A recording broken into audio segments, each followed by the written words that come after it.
Tere 3. K-klass!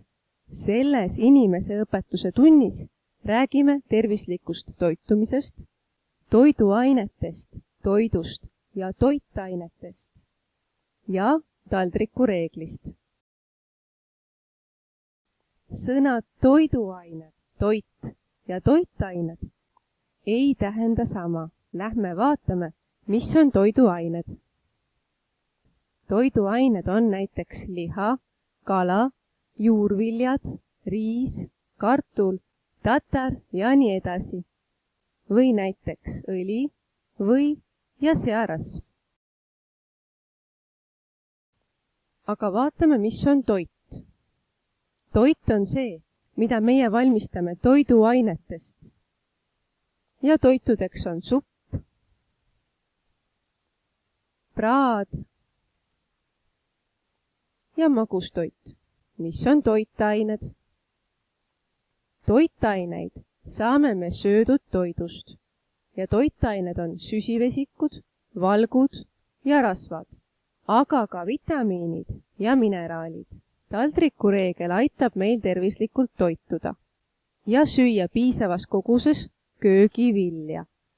Salatid või aurutatud ja keedetud köögiviljad võiksid moodustada poole sinu taldrikust. Kala, liha, munad või juust võiks moodustada 1/4. Kartul, riis, makaronid ja teraviljad võiksid moodustada samuti 1/4. Nüüd läheme töövihiku juurde. Kuid enne töövihiku harjutuste vaatamist uuri natukene seda pilti. Samasuguse tervisliku toidu pead joonistama oma töövihikusse.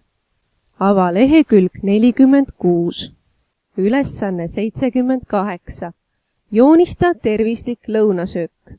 Kirjuta joontele, mis toidud laual on. Ülesanne number 79. Vali ja kirjuta igale rühmale antud sõnade hulgast pealkiri. Toidud, toitained ja toiduained. Seda saad teha, kui mõtled video alguses olevale esitlusele.